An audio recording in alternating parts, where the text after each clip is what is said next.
Hello ladies and gentlemen, welcome back. This is Force with some more Elder Scrolls Online discussion. In today's video, I'll be showing you guys some recent major changes and improvements to the post-tutorial experience as well as the look and feel of combat in the game.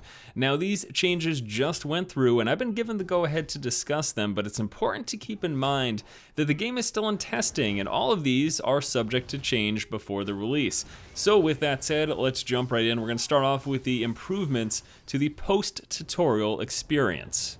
So with the recent lift of the NDA and lots of major press outlets and online personalities talking about the game, one of the most pervasive complaints was the starting of the game was really slow and it didn't really feel true to Elder Scrolls tradition in the sense that it held your hand a lot. And that made sense because it was a tutorial, but people wanted to have this big open expansive area that they were free to explore. Well, they have given us that option. Now what's going to happen is after you break out of Cold Harbor and the Chains of Molag Bal, you will be dumped into the first major starting city of your alliance. So in the past, when you escaped Cold Harbor, you were basically dropped into what was considered Tutorial Island. It was this small enclosed area, and depending on your alliance, it would either be Khenarthi's Roost, Stros M'Kai, or Bleak Rock. Now, instead of being brought to those small islands, you are brought again to the first major starting city, which will either be Volkal Guard, Daggerfall, or Davon's Watch. The big difference here is now you have the choice to just start exploring. You're not in this enclosed area and it won't feel like a confined space. Now, those places still exist. Khenarthi's Roost, Stros M'Kai, and Bleak Rock still have their citizens and they're still in need of help. But now you have the option, once you arrive in that first major starting city, to go back and help those places if you want, or you can just venture forth and start your exploration, diving into dungeons, killing NPCs, whatever you feel like doing, sort of in more traditional Elder Scrolls fashion. Now, frankly, I think that this is a pretty fantastic change. Again, it does address the issue and the concern that people had with the starting area not feeling like an Elder Scrolls game and just feeling like a linear sort of MMO experience. This addresses that, and it gives people the freedom of choice, and really that's what Elder Scrolls games have always been about, and it's good to see that they're making those steps here in this MMO. Now, to adjust for this change, the starting area around these first major cities for your alliance have been adjusted for the level ranges 3 to 6. Basically, when you leave Cold Harbor, you're either going to be level 2 to 3, and so now where you're dumped off represents that and is equivalent to it. Now, it's still going to be suggested, and I will suggest that people go back to those islands, Khenarthi's Roost, Stros M'Kai, and Bleak Rock. I suggest you go there because not only is there experience to be had there, but there's a story to be told, and most importantly, if you're a completionist and you want to get all your skills, there will still be those 3 sky shards that exist in those starting areas. So it's still a good idea to go and help those places, but now you don't have to. And the other really cool thing about this is, again, we were telling people, if you just wait till like around level 10, the game really opens up. Now, it's as soon as you leave Cold Harbor, because around level 10, well, it was more so around level 7 to 8 is when you got to these places. But yeah, now you'll be arriving pretty much immediately at these places that feel more like Elder Scrolls games because they are more open and they do incentivize exploring, finding a dungeon, getting quests inside of there and just doing whatever. And that's a good thing. I think that's a great change. So that is the adjustment to the post-tutorial experience. Now let's talk about the changes to combat. Beyond the slow start of this game, one of the big, major, prevalent complaints was that the combat felt floaty. It didn't feel very impactful. People always said that they felt like they were just swinging at like phantoms in the air. Well, they have addressed that by adding collision detection for NPCs. Now, this is for friendly and enemy NPCs only, but collision detection will still exist in those aspects of this game. Not in PvP. We'll address why in a second. First, I want to talk about the addition of collision detection.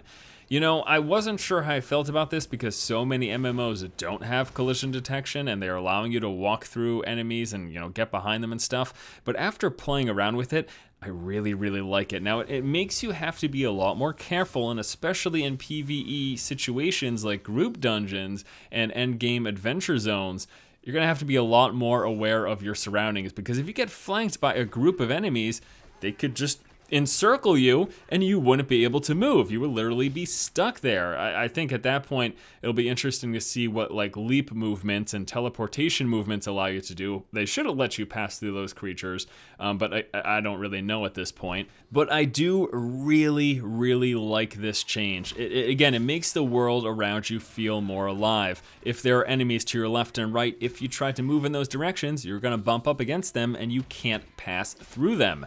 So it's very cool. It really adds that feeling of weight. And to go along with this, specifically talking about combat animations and stuff, they've done some updates to the camera shaking for all light and heavy attacks. Basically, they're gonna feel a little bit more full of impact, and you'll be seeing a little bit more screen shake. There's a few things that add to weight in combat. Number one is animations, the way enemies and your player responds to different attacks when they are hit with them. The second one is screen shaking. The third one is audio. Those three things combined together really make for a sense of impact and weight behind movements and attacks. So if they can get those things nailed down, it'll be a real big step in the right direction. I think adding collision detection for enemies and friendly NPCs, but remember, non-player characters. So not real players, not friendly players, not enemy players, just NPCs. Also, the attack animations have been improved. They've done some passes to try to make things look and feel more natural, more fluid, and the game's gotten more difficult. Monster difficulty has been slightly increased starting at level 5, going upwards. It's just a more difficult experience. They've also tuned the leveling experience.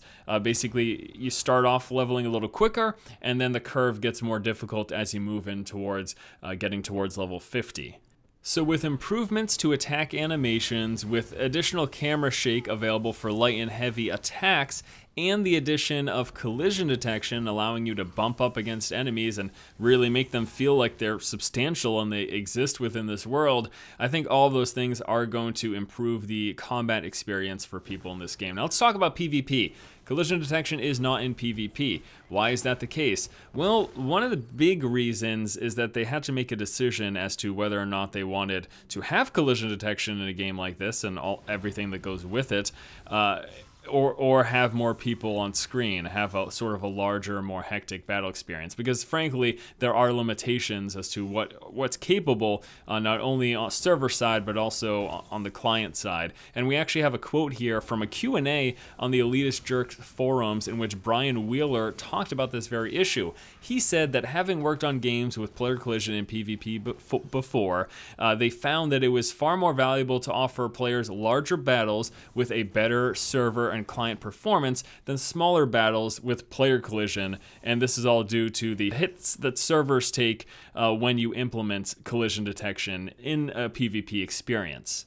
So yes, basically what he's saying is that instead of adding collision detection for PvP, we decided to have these bigger, more frantic experiences with more people on screen and to focus on having a good experience, having a fluid experience rather than adding this feature. And I know people want this feature, and beyond, griefing concerns, it is a cool feature to have, but you have to make that choice. It's sort of one or the other, and this is the way they've decided to go with it. And I've heard a lot of people reference other MMOs that have had collision detection.